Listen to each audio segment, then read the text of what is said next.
Hi everybody, happy Wednesday, and thank you for joining us for our monthly Workflows with Posit Team session. By popular demand, today we're going to talk about using your company brand in a Shiny app. While this example highlights Shiny, you can also use all of these techniques with Cordo and R Markdown documents. I've found that incorporating your company brand can make an impact on your data storytelling by making a great first impression. You can elevate the initial perceived quality of your content and encourage greater adoption. So I'm really excited for us to go through this example today. And as a reminder, we host these sessions on the last Wednesday of every month at the same time and same place here on YouTube, where you can find the recordings of the 9 previous sessions as well. If you have suggestions or a workflow that would help make life a bit easier for you, please let us know in the YouTube chat here or over on Slido if you prefer to be anonymous. You can use YouTube and Slido to ask questions during the demo today as well. At the end of the demo, you'll be automatically directed over into another YouTube Live room for our Q&A. With that, I would love to introduce Garrett, Director of Developer Relations at Posit and one of the earliest employees at RStudio. Among many other things, Garrett is the co-author of R for Data Science and an author of the Lubridate package. Thank you so much, Garrett. I'll turn it over to you. We're going to start with a basic app that looks like this and slowly turn it into an app that looks like this. Along the way, we'll lay out the components of the app with the BSLib library. We'll add cards and value boxes with icons like you see here. We'll add a logo. We'll change the color theme to use brand colors. We'll apply the theme to our plots, and we'll change the fonts that appear throughout the app. I'll also link to GitHub in my app and publish the app to Posit Connect. Now this app is written in R, and that will be our focus today. However, everything that we can do, you could also do with the Shiny app written in Python, but of course the code that you would use would be different. So let's get started, and that means logging in to an IDE where we could develop our code. For me, that means Posit Workbench. And inside of Posit Workbench, I prefer to work in the RStudio Pro IDE. So I'll make that selection and start a new section for us to work in.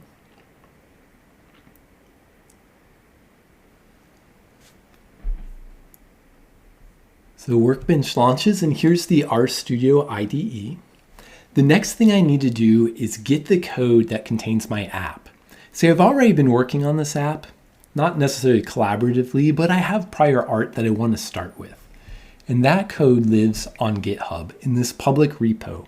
It's Garrett Gman at shiny-styling-demo. So if you wanted, you could download this code for yourself, clone the Git repository.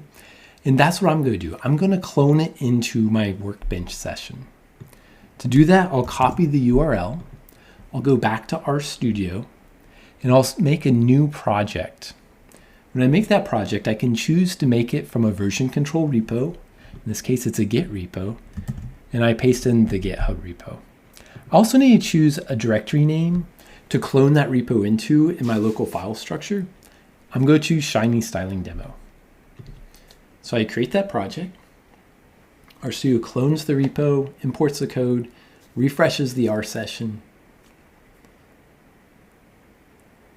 And now I have all the contents of that GitHub repo. These are local copies that I could work with, and then if I wanted to, I could push them back to GitHub, with typical Git development practices. RStudio adds a Git pane here, which is a GUI pane that I could use to do the typical Git work, like commit, push, pull, create branches, revert, and so on. But today, let's just focus on working with the apps. Within this repository, you'll find a folder called Finished App. This contains the code that creates the finished app we looked at. But we're not going to look at this today because we're going to make this. And we're going to make it from the directory called bare app. That contains the first app we saw. If I run the app, we could take a look at what it does. So this app contains data for a fictitious company called Democo. Imagine them selling a freemium software product. Users can use the product for free, but they can also upgrade to a paid professional level service with more features. Democo is interested in what they could do to convince their users to upgrade to the paid professional version. So they've tried out 2 types of free trials that last a different amount of time. One lasts 30 days, that's trial A, one lasts 100 days. And the app shows data that they've collected over the past year at the success of the free trials at converting users into customers versus the success of not offering a free trial. It's designed to be a portal that we could give executives so they could query the data themselves. For example, they could filter down to specific customer segments within the data, and the app will respond to their selections. So that's what the app does, but I don't think this app looks very good. I like the sidebar layout that puts all of the inputs right where you expect to find them, but this endless scroll is not very user-friendly. Also, this looks like a basic Shiny app out of the box. It doesn't really look like a product that Democo might use internally. So let's see what we can do to change that. Now we're going to start working with this code, and to make it easier for us to follow along, I'm going to add an extra column to my IDE. I can do that by going to this panel icon and selecting pane layout, and then I'll just add a column. I'll apply that, and then I could put some code side by side. And that's what I'll do. First, I'll take the base code, I'll put it over here. This is our app. And in this untitled document, I'll just copy all this code into it.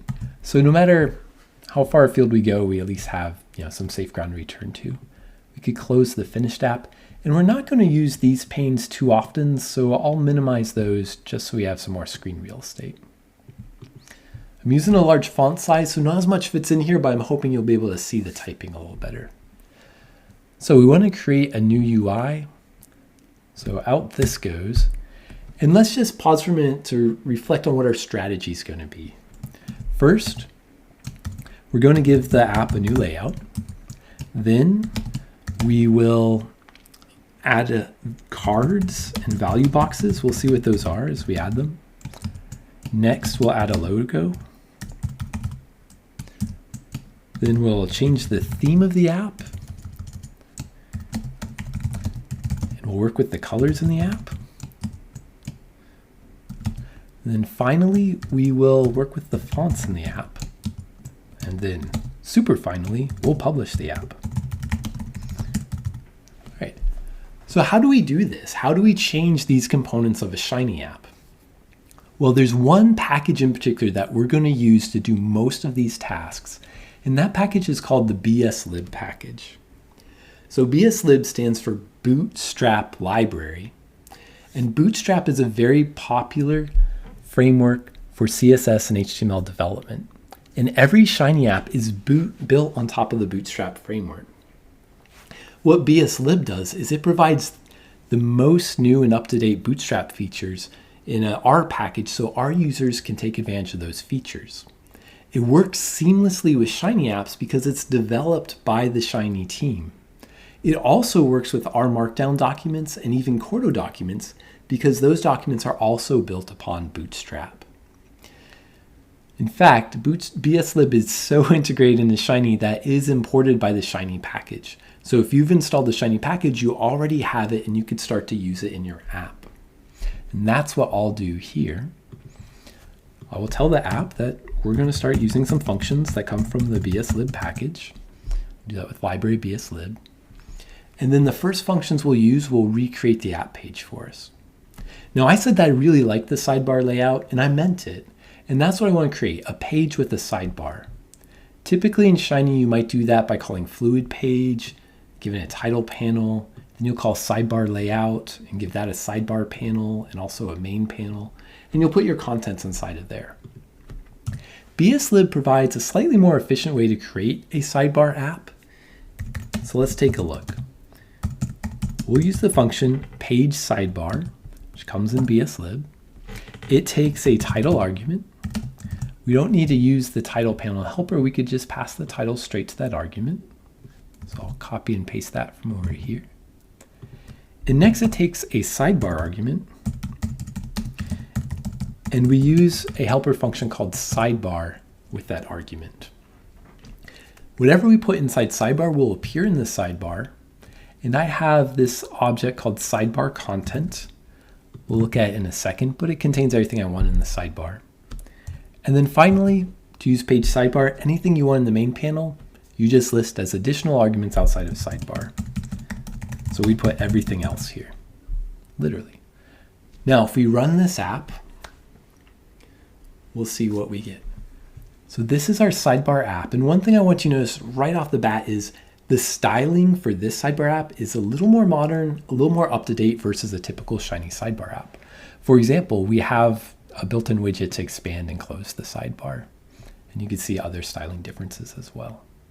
So where did these things come from? If anyone's curious, these are just 3 widgets and some text. And I saved them as a list in a helper file called setup.r that my app is sourcing. So down here, you see an object called sidebar content, which is a list. This idea of grouping widgets together into a list is really helpful pattern if you plan to use the same set of widgets in multiple places throughout a Shiny app or across Shiny apps. I'm just using it today to keep screen real estate focused on the things we're actually going to be touching. So that's where sidebar content comes from. Now everything else I just typed, but that's not really what we want in our app. We want these things from our old app over here. Let's pull just a couple of them into our app so we could start working with laying them out before the screen gets too crowded. So if I put things into my page sidebar, BSLib or Shiny will add them one beneath the other, as if each new item was placed in a new row. And if I continue to do that with all the items I have, I'll be back at that endless scroll, which is what I'm trying to avoid.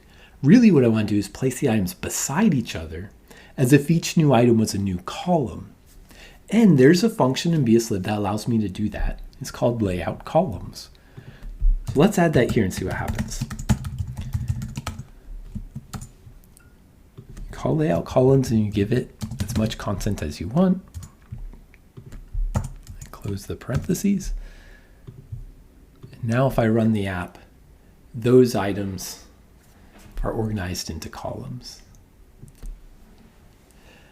So this is good. This is a start, but we can see a couple things here. The first thing I see is these are 4 different items, but the character strings are really just titles for the plots, and they should probably travel together. I don't want them in separate columns. I want each title and plot in a single column, and then the next title and plot, and so on. In a Shiny app, you might collect these things together with something like a well panel, but BSLib introduces a new concept called a card that I'm going to use here. If I want to collect 2 things together in a card, I surround them in the function card.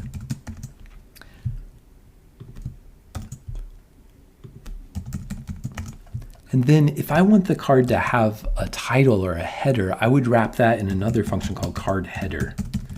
The reason for that is it'll make it easier for us to style that header a little later on. So let me go ahead and do that.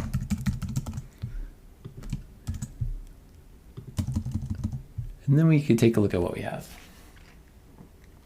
All right, so now our apps and our titles are bound together visually in a way that I think looks really attractive. There's even a drop shadow in there.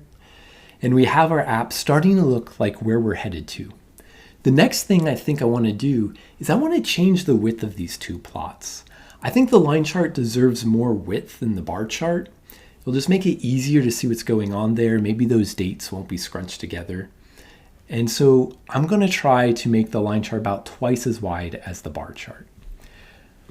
The layout columns function makes it really easy for us to do that. We could do that by adding a new argument called call widths, an underscore in there. And we set it to a vector of numbers, 1 number per column to set the width for. Right now we have 2 cards, that means 2 columns. And I want to make the first card 8 units wide and the next card 4 units wide. Now, why am I choosing those numbers? Layout columns is going to take whatever horizontal space is available to it and divide it into 12 relative units. They're relative because you don't know how wide the user's window is going to be, and the user might actually change the width of the window while they're looking at it. But layout columns will make sure it's always dividing the available space into 12, and now I'm just apportioning that 12 units between these 2 cards.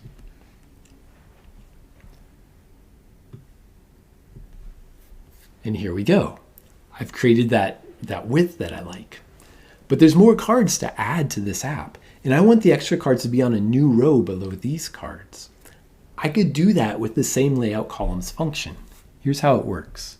If I want to pull over the remaining elements, just start with one element. I'd add it here. I'm going to, as before, wrap these things into a card.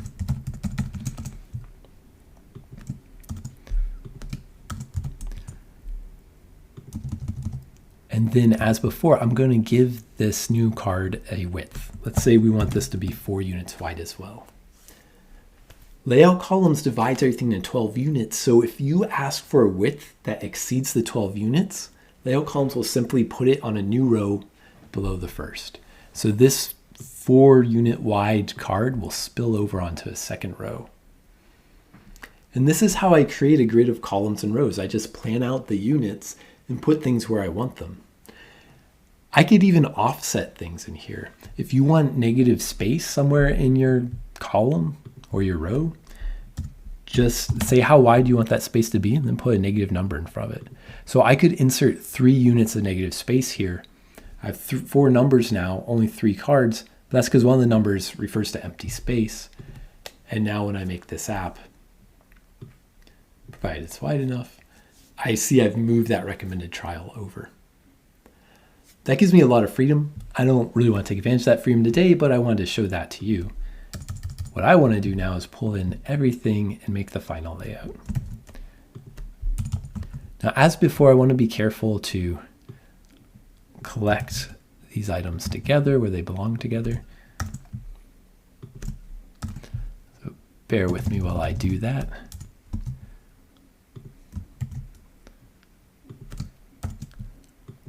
Make sure I close every new function.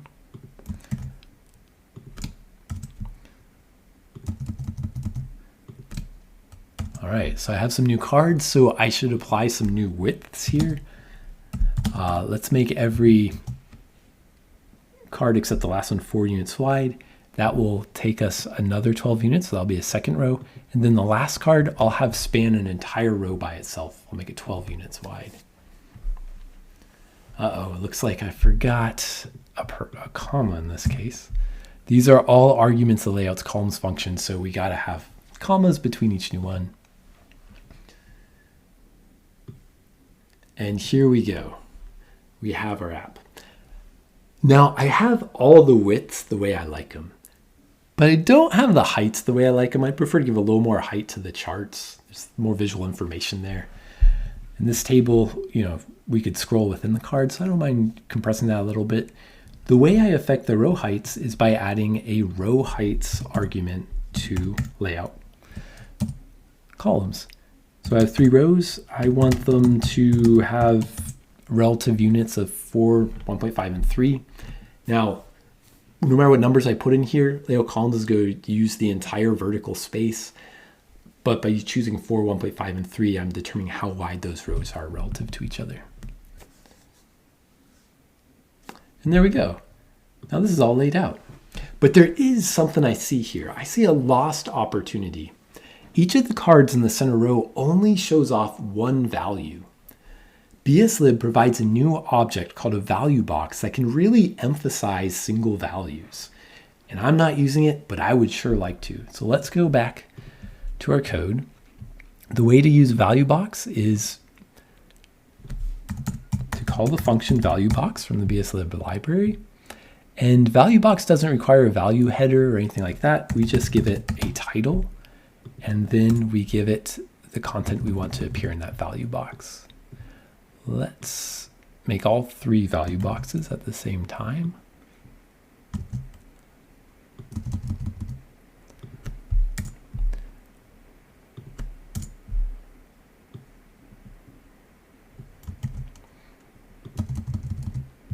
And rerun our app. And here we go. So now these are value boxes. One of the big advantages of using a value box is you can add an icon to that value box to explain something or draw your user's attention or just make your app look a certain way.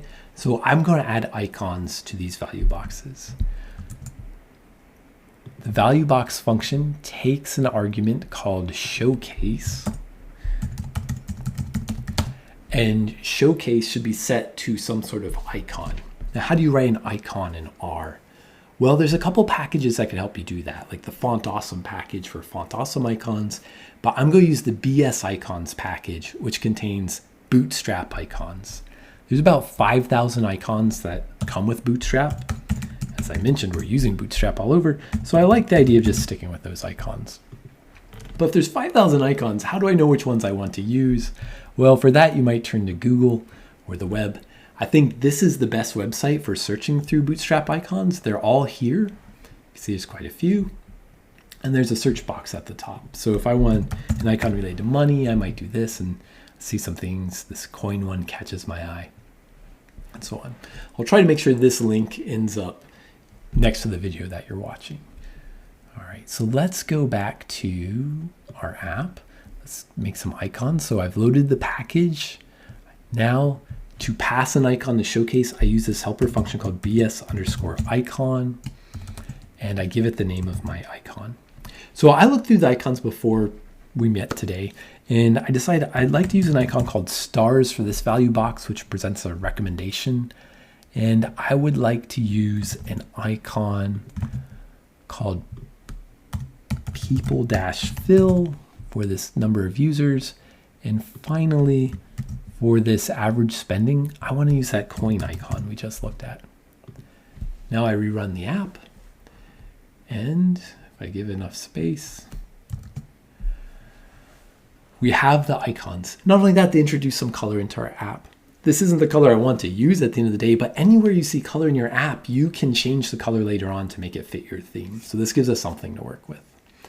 Now this is a nice looking app. There's one last thing I want to add to it before I start tweaking the details, and that is my company's logo. I'm going to put it right here in the sidebar. And to do that, I'm really just going to rely on the fact that this app is a HTML web page. I use HTML to drop an image right in there. And then the user's browser could place that image into the app the way they place an image into any web page that the user looks at. To make that work, it takes a two-step process in Shiny.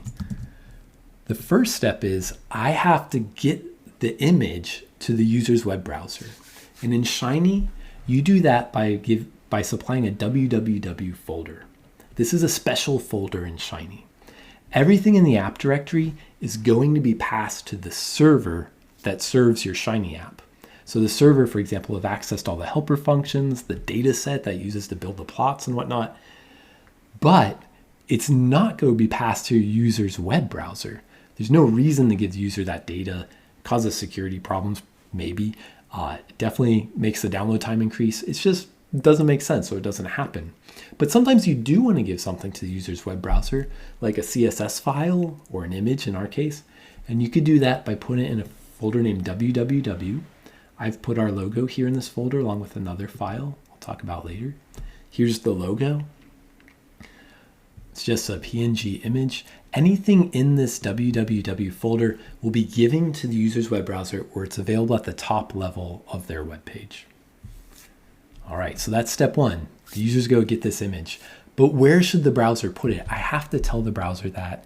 And like I said, I'm just going to use basic HTML. My skills are a little undeveloped or rusty, but I think I remember an image tag. Let's use single quotes. Something like image, and then I have to set the source. The source is going to be this file, which I said is available at the top level. I'll set the width. Go make it 100% of the sidebar. And then for the height, I don't really know what it would be, but just, whatever works out when the width's 100%, so I'll use auto. And there I've written the HTML tag. And you could look this up on Google if you need to see how to put an image tag in there. But it's just a character string. If I leave it like this, Shiny's going to think it's a character string that I want Shiny to display in the sidebar. Instead, I want Shiny to treat it as HTML. So I'm going to surround it with this HTML helper function from the Shiny package. Now when I run the app, the browser puts an image right there. It's a little hard to see, but there's some white text in this image. It's the complete logo, but obviously when I came up with this logo, I was envisioning an app with a dark background. So let's shift gears and start tweaking the app, changing the colors, changing the fonts, and getting it ready to publish. How do we change the colors in the app? Well, once again, we're going to use the BSLib package. And this time we're going to use an argument called theme that comes in the page function from BSLib. And we're going to set it equal to BS theme, also from the BSLib package. Within BS theme, we could choose any boot swatch theme, like the Minty theme, for example, and tell BSLib to use that theme for our app. A theme controls colors, fonts, all the styling in your app. This didn't change anything, so I must have missed something here. BS theme, boot swatch equals Minty. Let's try this again. Where are my arguments here? Boot swatch, Minty. Got commas, I got parentheses, although it does seem like what I just did, so let's rerun this. And let's see if the console is telling us something's missing.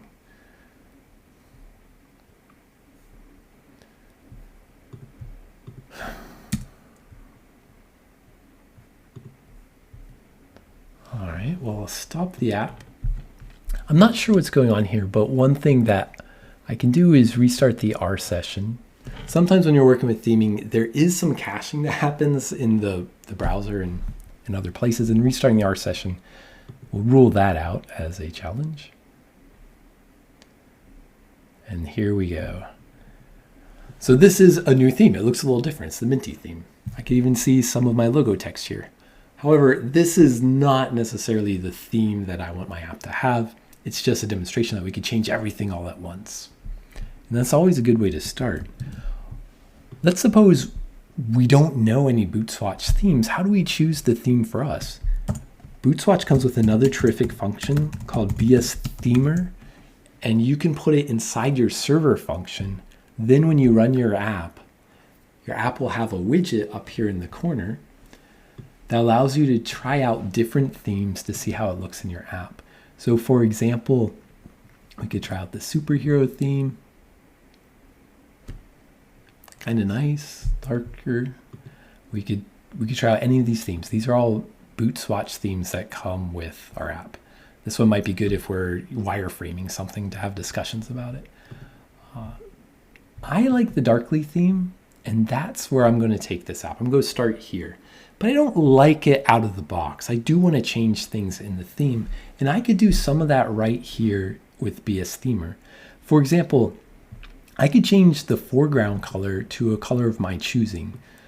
So let's keep this, so I can paste it back in here in a second. But I know that this light blue from Democo is a color that I believe is, here, let me look it up in my notes so I don't get it wrong. Yes, it's 86C7ED. So I could take the darkly theme and change the foreground color to be this color. I like how these letters are this color. It really pulls the branding through it, but I really hate how these fields in the sidebar are that color. I really expect those to stay white. So maybe I'm not going to do this. Instead, I'll return this to what it used to be. But I have other ways to put the color in here. There's several accent colors used by every app, and I could change those. Although the way I've written this app, it's not really taking advantage of those accent colors, but I could change them. I could change the fonts of the app as we go. That's not something I'll do here, but it is an option. I could change other options. For example, I could turn box shadows and maybe mess with the spacing. And let's change one accent color. I wonder what happens if I change that to G. Well, I crashed the app. But every time I made a change in the app, in the console back here, we weren't looking at it, but the themer was printing the code we would need to apply that custom scheme we came up with to our app. We could take these arguments that happen after theme and we could put them right into BS theme up here. And then we'd have the theme that we were looking at. Now, I didn't really like anything I was doing there. But I did like that there's a darkly theme and my app looked good with it. So I'll start there. And instead of using the themer to change the components of my app, I think I'll manually change the components. So let's stop whatever happened there. Here's my app with the darkly theme. Here's what I want to do to it. I want to make all this text blue while keeping this white. I want to make some of these backgrounds a different color.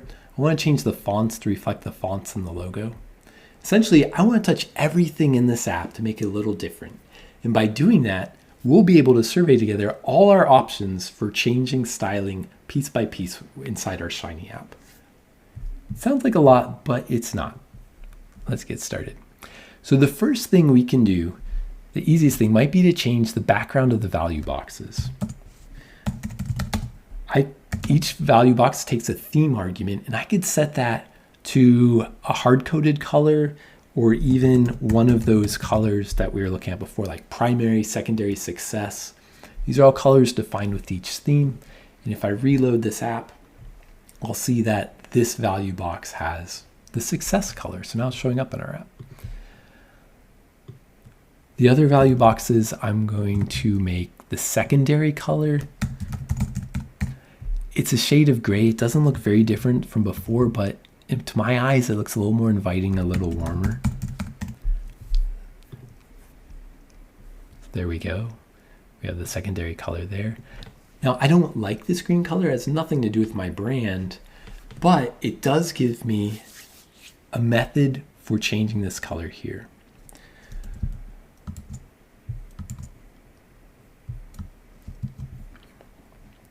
I could change the color value of the secondary color, the primary color, any of the colors in the theme in the bootstrap theme, in the BS theme function. So if I want the success color to be my 86C7ED color, I could set it here. Now everywhere that success color appears in the app, it'll be that blue, which means I've now made that value box my company color, which is great. Next, I'll use that success color to make the other parts of this app the company color as well. So, going back to here, we have the card headers. That's where our text appears. The method I'm going to use to change the color of the card headers will be to assign them a CSS class. A CSS class is just a set of styling rules like color, font family, size, whatever, that gets applied to the objects that share that class. The Bootstrap framework is just a collection of many CSS classes that all do different things, but all look good together. If I can find a Bootstrap class that changes the text to the success color, then I could use that class here because card header has a class argument. Now, where would I find the name of the CSS class that does what I want to do? I'm not even someone who uses CSS on a regular basis. Well, there's a page that has all of the Bootstrap CSS classes, and we could search through it. If I'm looking for a class that affects text, I could start to look through classes that use text, and I might notice that these are the colors that come with the theme: a primary color, secondary color, success color.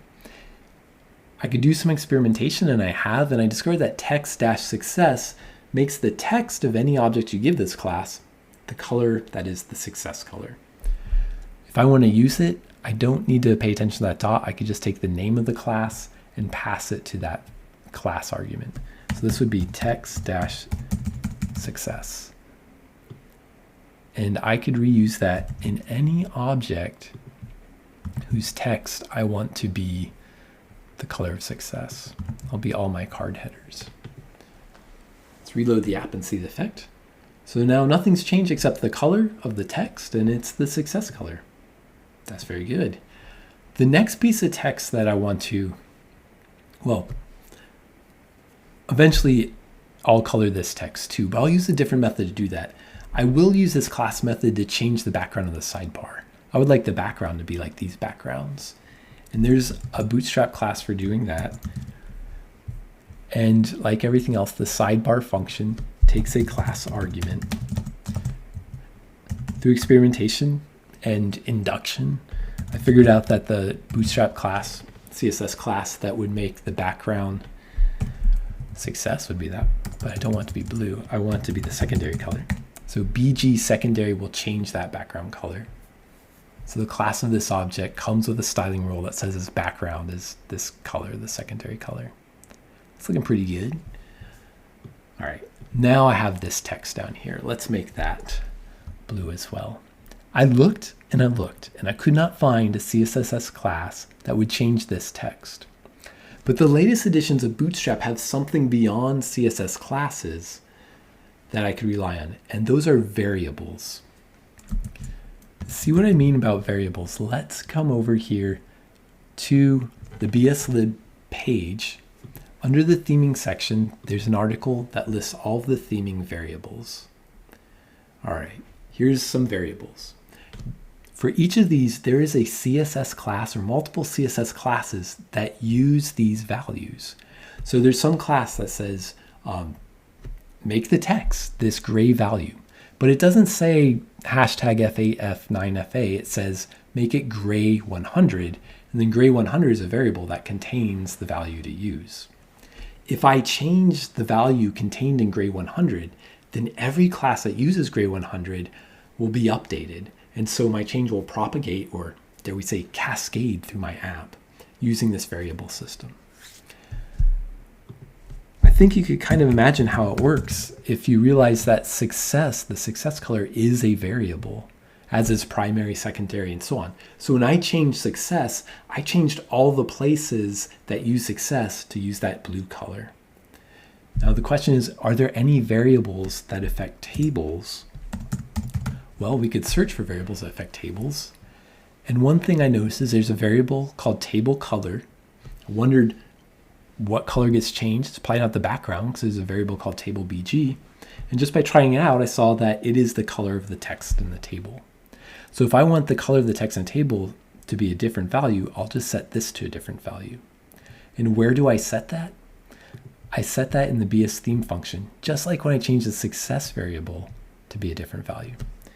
So now this variable will be table-color. I'm going to say equals that same blue. Reload the app. And voila, we're starting to get where we want to go. Now there's one big hole in the color theming of this app so far, and that's the plots. Now each of those plots are made with ggplot2, and with ggplot2 you can control everything, and I mean everything about the visual appearance of a plot. But it does take a lot of typing to fix all that to make it look like something custom, and I'd rather skip over that.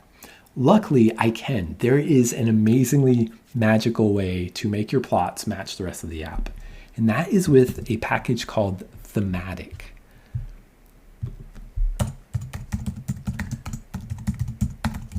So I'll load the package in my app with library Thematic, and then Thematic comes with a function called thematic_shiny.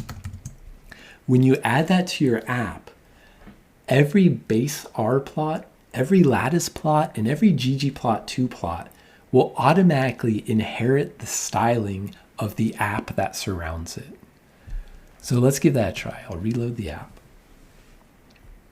And you see right away, with that one line of code, my plots now look like they belong here in this darkly themed app. And it looks like they're using a set of colors I didn't really mess with, but they look good in the app because that's how darkly themed works. It's a set of things that look good together. All right, now this is a really nicely colored app. I want to change the fonts though. There's several ways to change the fonts in an app, but they all rely on variables. So there are 3 variables, that's what I mean by several ways, that change fonts. One of them is called base font. One of them is called heading font. And one of them is called code font. I don't have any code appearing in my app, so I won't be working with code font. And just for a discussion right now, let's stick to just one of these. Let's try to change the base font. To change one of these font variables, we could pass it the name of any web-safe font. This is a font that every browser is going to know and have access to.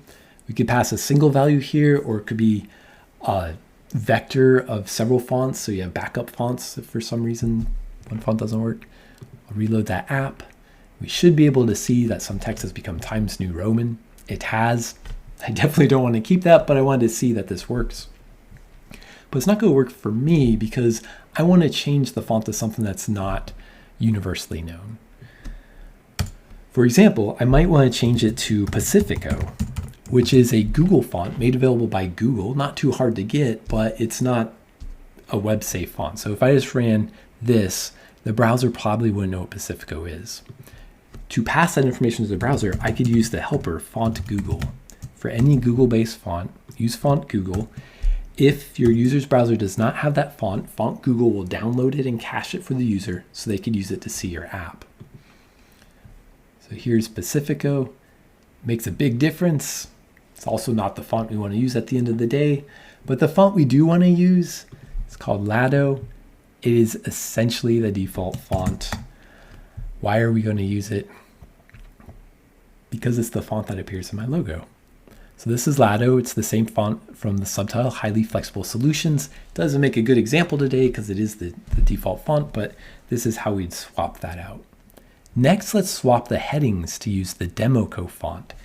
That is a different font yet. That font is called Open Sauce Sans. It's not a Google font at all. It's just a font that I actually have the style file, the font file for. And if I want to use it, I could give that file to my user's browser and then tell them to use that font. This is a foolproof way for getting any font into your Shiny app. So to give the font to user's browser, I put it in this www folder. And then next I tell the app to use it for the headings. The way I do that is I set heading font to a different helper function. This time is font_face. The way Fontface works is first I give the font a name, Open Sauce Sans in case I want to refer to it anywhere. And then I have to tell it where that font lives.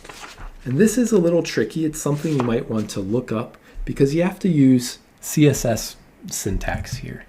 And the way the syntax works out is you pass a URL, which is a file path, to your font file, assuming the font file is at the top level directory of the web page,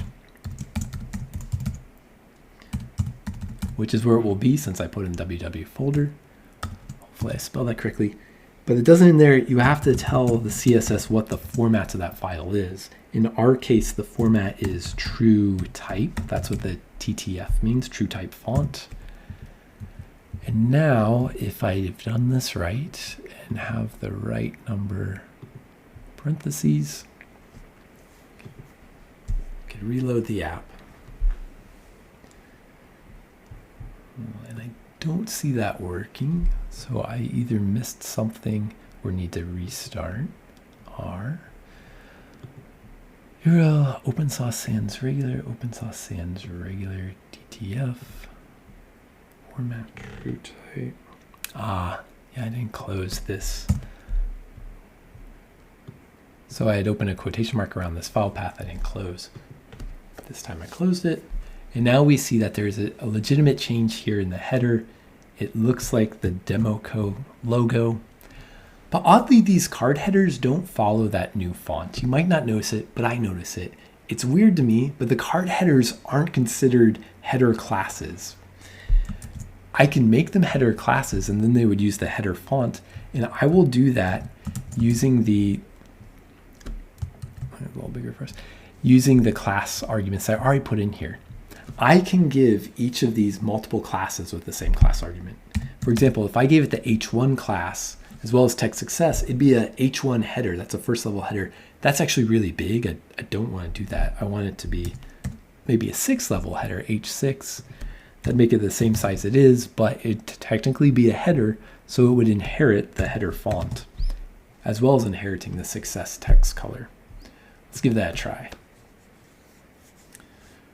All right, there we go. We have the fonts here and in all these places. So this is how the finished app looks, minus a couple things, the get link, some other things, but it is ready to publish. Now, if you want to publish a styled app, there's a couple things I suggest you consider doing, and I'm going to do them right now.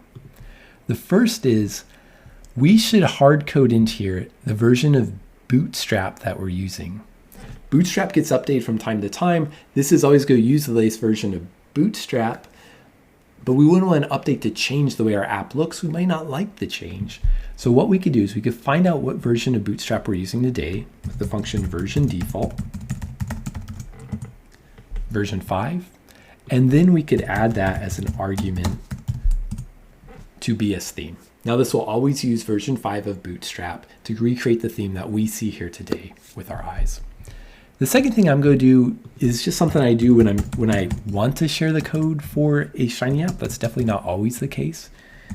But I'm going to add a GitHub banner that I'll refer back to my repo. I could do that really easily with the git link package. All I have to do is use the function ribbon CSS, which comes in the git link package. Call it inside my page, and it takes the URL that I want to link back to. That's going to be the URL of my GitHub repo. I'll put it there, and I'll run the app. Now that I have the app looking the way I want, publishing the app for me is really easy because I'm inside Posit Workbench and I have a Posit Connect account. Posit Connect can host Shiny apps, and they're linked, so I just click publish. It asks me if I want to publish this app, and I want to publish it under the name finished app. Click publish. It says there's already one there. There is. It's the one I showed you at the start of the webinar. I'm going to replace it with this one, and now it's deploying the finished app. If I close the preview window, we could see things happening down here.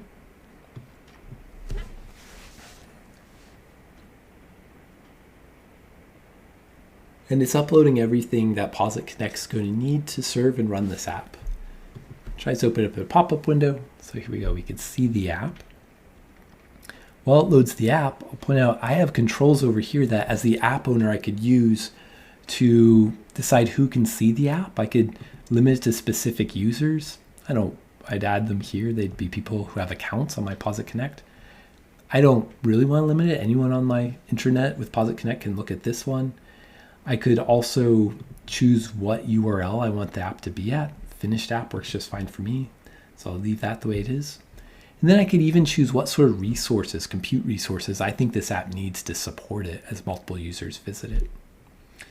When it's all done, when I'm all done making my selections, I could share this URL with anyone I want to see the app, and it will appear full page like this.